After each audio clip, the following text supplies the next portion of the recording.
अस्सलाम वालेकुम ख़वातीन और हज़रात, उम्मीद है कि आप सब सही होंगे। आज है पीर का दिन 26 जून 2023 और आज हम बात करेंगे जो यूक्रेन और रशिया में डेवलपमेंट्स हुई हैं पिछले कुछ चंद दिनों के अंदर। वहाँ पे एक अटेम्प्टेड कू हुई रशिया के अंदर, इसके हमने बात भी की वीकेंड के ऊपर आपसे कि किस तरीके से 36 घंटे में चीज़ शुरू हुई और फिर ख़त्म हो गई। और जिस तरह मैंने आपसे कहा था कि आज हम बात करेंगे एक सहाफ़ी से फ्रॉम यूक्रेन, रशियन स्पीकिंग सहाफ़ी एलिज़ाबेथ स्ट्री उनका नाम है और वो हमें ज्वाइन कर रही हैं। Elizabeth, thank you so much for joining us on lately show you. Let's get straight to it.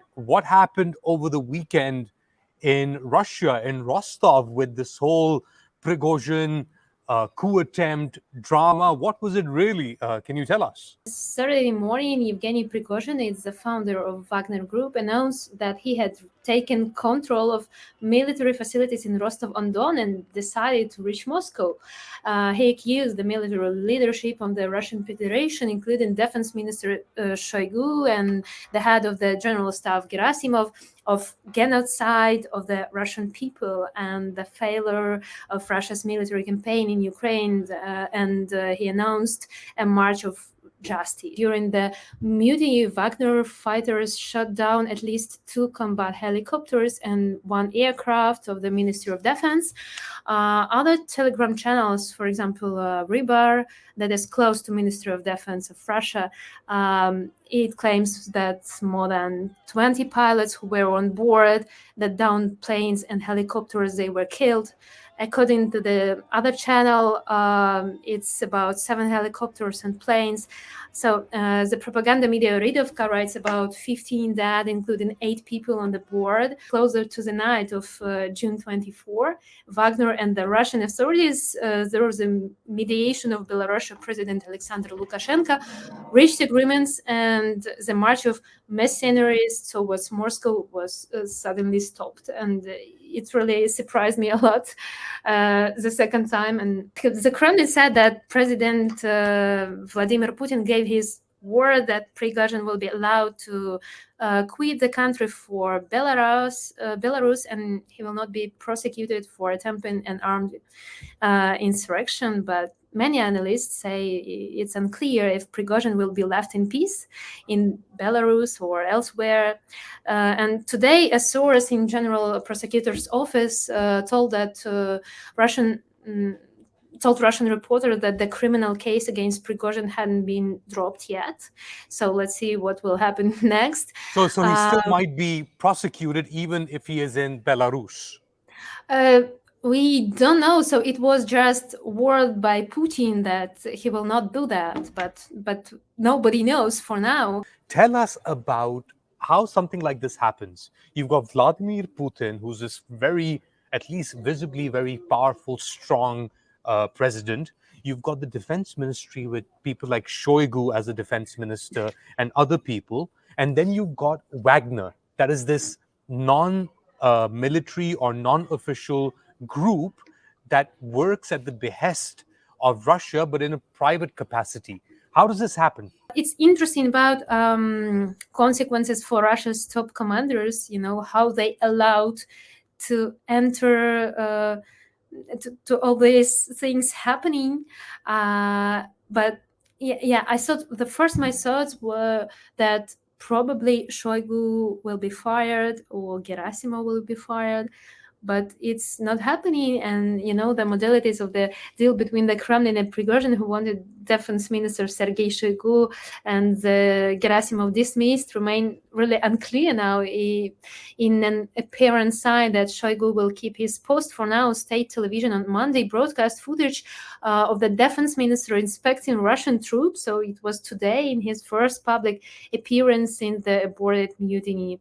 The insurrection made Shoigu and Gerasimov look weak. Let's focus our attention to the Ukrainian side and what's been happening with the Ukrainian counteroffensive. We had the President Zelenskyy come out and make some statements. Now, this is what he said to BBC last week. Whatever some might want, including attempts to pressure us, with all due respect, we will advance on the battlefield the way we deem best. Tell us a little bit about what's going on in Zelensky's mind and this Ukrainian counteroffensive. Ukrainian forces today have recaptured another formerly Russian-held settlement. It's on the southern front. It's Rivnopil. This is the ninth village Ukraine claims to have retaken since the start of counteroffensive. But this month, Ukraine really launched a counteroffensive, and this is now the third week of counteroffensive. And if we will think about what President Vladimir Zelenskyy told, it's really true that probably counteroffensive is going not so fast as he wanted.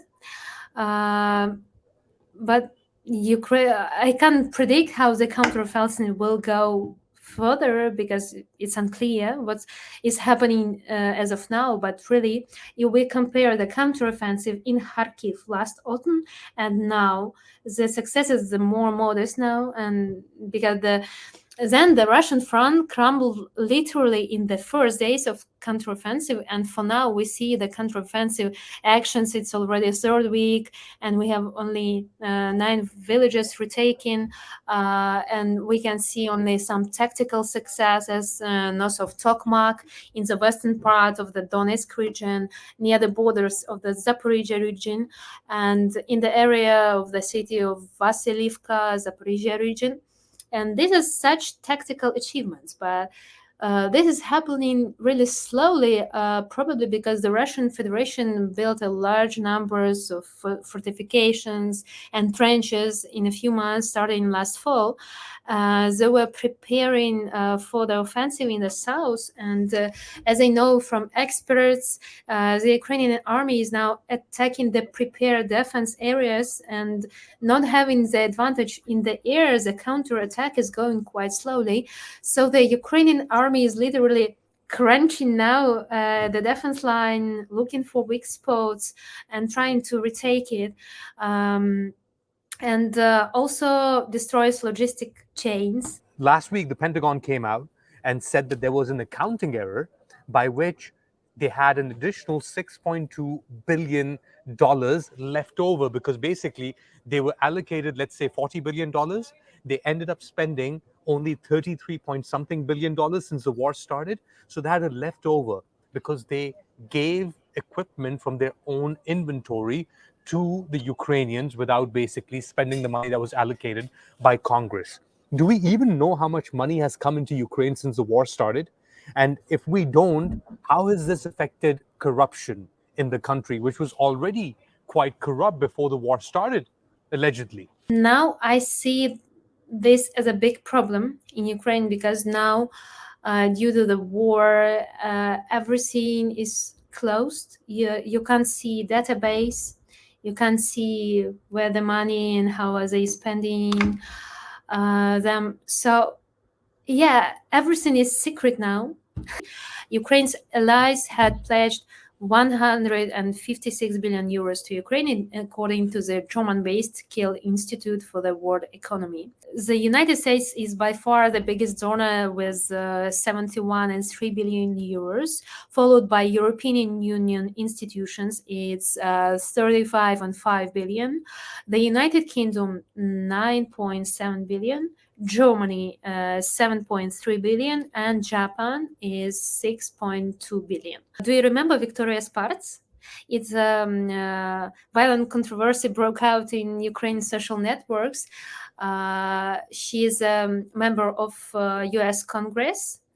And she made a statement on July 6, 2022, in which she criticized the policies of Presidents Joe Biden and Volodymyr Zelenskyy. And she proposed to the U.S. Congress to establish proper control over critical infrastructure and deliver weapons and assistance to Ukraine. Officials in Ukraine after that told that Ukraine provides Western partners with comprehensive information of the use of their military equipment, and by their actions, U.S. congressmen's parts could play into the hands of the Kremlin.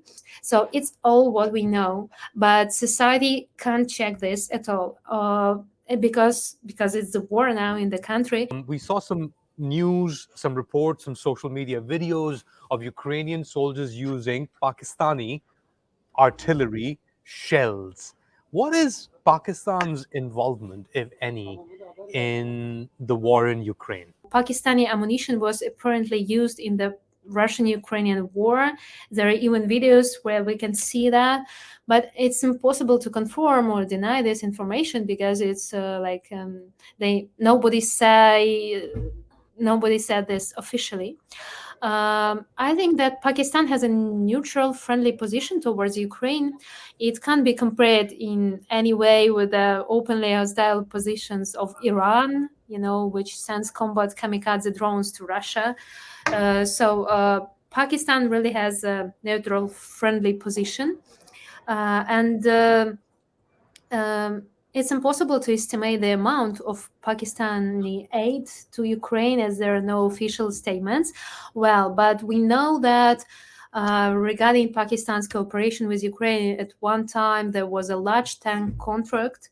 Pakistan bought several hundred T-80 tanks from Ukraine. Engines, yeah. Thus, there is a certain background of military technical cooperation. In addition, before the war, there was a connection between Ukraine and Pakistan in terms of the exchange of missile technologies. There was also some information that in 2021, Pakistan wanted to purchase an anti-tank missile system of the Kiev design bureau Luch. Thus, there is a basis for further cooperation. So let's see what will be in future. But for now, it seems that Iran supports Russia in Pakistan, probably in some kind supports Ukraine, even unofficially. But we see that. I think you pose a very, very interesting question at the end of our conversation. Who does Pakistan support? We know where Iran stands. I guess a lot of people would say Pakistan supports whomever the US wants it to support at this stage. Thank you so much, Elizabeth Stree, for joining us and shedding light on this important issue, the war in Ukraine.